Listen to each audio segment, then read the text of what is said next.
What's going on, everybody? Crazy Dog back with another Blue Jackets video for you guys. And as I expected, I ended stream, and sure enough, the full details of the Ivan Provorov trade were released. So I figured I'd make a video and give my thoughts on the full trade. As of course, I went live, giving my immediate reaction to the trade, but they didn't release the full details until just now.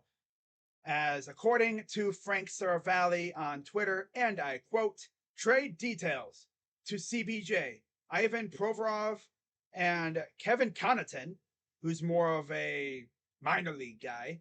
We're probably going to see him a lot in Cleveland, as he did spend the majority of last season with the Phantoms of Lehigh Valley, the AHL affiliate of the Flyers.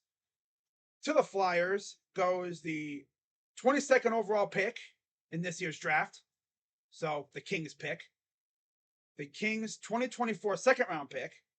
The Blue Jackets also send their second rounder in 2024 or 25. Cal Pedersen, I believe I said his last name right. It's either Pedersen or Peterson, whatever. Sean Walker and prospect Helge Grans. And then the Kings also retained 30% on Provorov. So that lessens the blow on our end. Now, you look at the cap hit and everything. The Kings saved $5.6 million annual cap hit, $4.475 million compared to Pedersen, buried in the minors. Columbus adds about $4.7 million cap hit, of course. You know, the Kings retain some, so again, that lessens the blow. And then the Flyers added $900,000 cap hit, or saved $250K if Peterson in the minors. So yeah, there's that. Now, to add one more thing, of course, from David Pagnotta, who originally kind of broke that the Blue Jackets were looking for defensemen, aggressively, mind you. I didn't think it would be this quick, but yeah, Jarmo is out here cooking again. Interesting. But Pagnotta tweeted this out, and I quote, details on the conditional second round pick in the trade. Columbus must inform Philadelphia which year they elect to trade, 2024 or 2025, immediately following the first round of the 2024 NHL draft for the conditional second round pick. So we'll know immediately after the first round next year which pick we are trading. So it'll be interesting to see which one they pick. Probably, depending, we might trade, some other stuff too. But yep, let the chaos begin.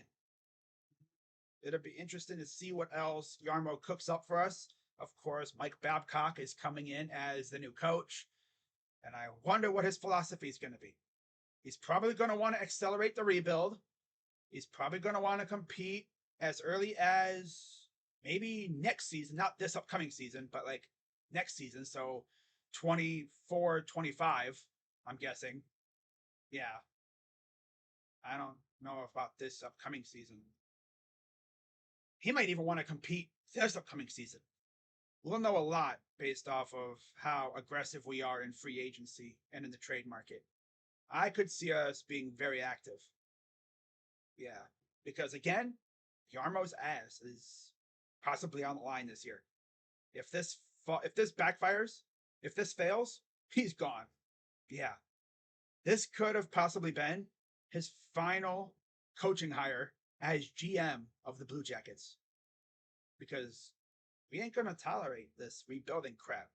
I mean, we were supposed to be a competing team this past season. We were supposed to contend for a playoff spot. That's why we went out and got Johnny Hockey. But yet, we ended up as one of the worst teams in the league, mainly because of injuries, but also defense and goaltending were horrible.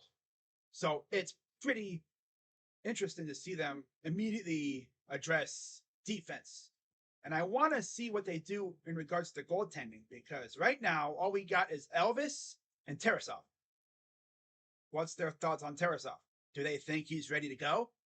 We'll know a lot about that coming up, because if they go out and they try to get a goaltender via trade or free agency, well, that'll tell us that they don't really think Tarasov's ready.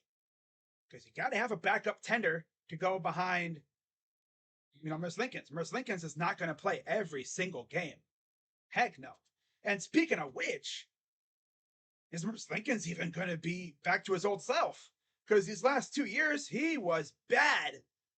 And I mean, I'm going to attribute his bad play to the fact that he lost a very close friend in a very bad accident on 4th of July weekend a couple years ago. I think that was a big factor in it. Hopefully, he reverts back to his elite self.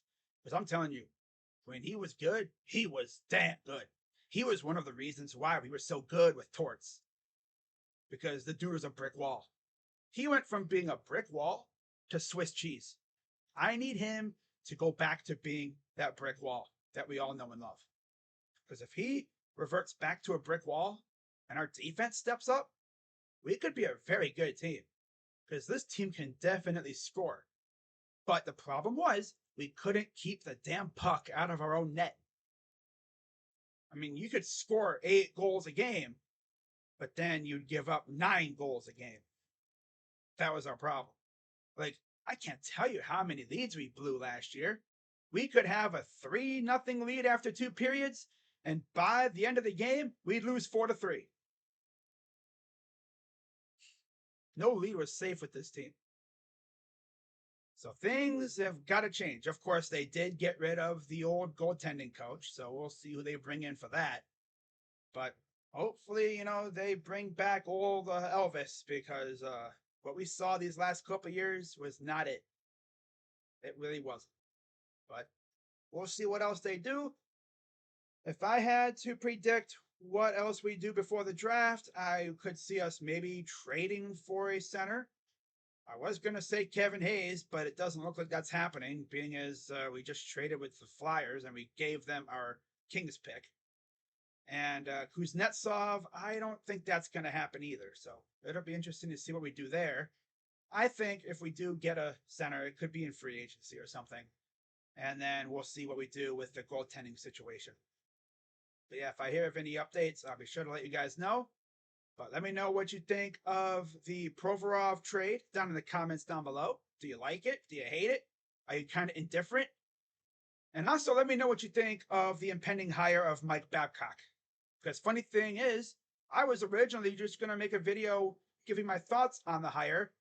And then I see we made a trade for Ivan Provorov. So I had to talk about that. And I'm sure a lot of people are going to have some things to say about Babcock. Especially with his off-the-ice antics. Being abusive and, essentially being an asshole. If he mellows out and, he doesn't be an asshole, it could be good. But this whole thing could backfire. And Jarmo could be kicked out by the end of this upcoming season. Definitely. He could be fired if this doesn't work. So he's putting his GM career on the line in the hands of Mike Babcock. Good luck, Jarmo. You're going to need it, buddy. You better hope this works. If this doesn't, you're gone. That's just the way it is. So that's why I expect Jarmo to be very aggressive in trying to make this team better. Because I don't think a rebuild is going to help him out. Because Babcock's going to want to win. I expect this team to be very aggressive. And I'm pretty sure we have cap space too. So we'll see what else we do. But if I hear anything else, I'll be sure to let you guys know. But that's going to wrap it up for this video. As always, hit the like button, subscribe, hit the bell. I'll see you tonight for Red Sox Guardians. I'm Crazy Dog. Let's go Blue Jackets. And I'm out. Bye-bye.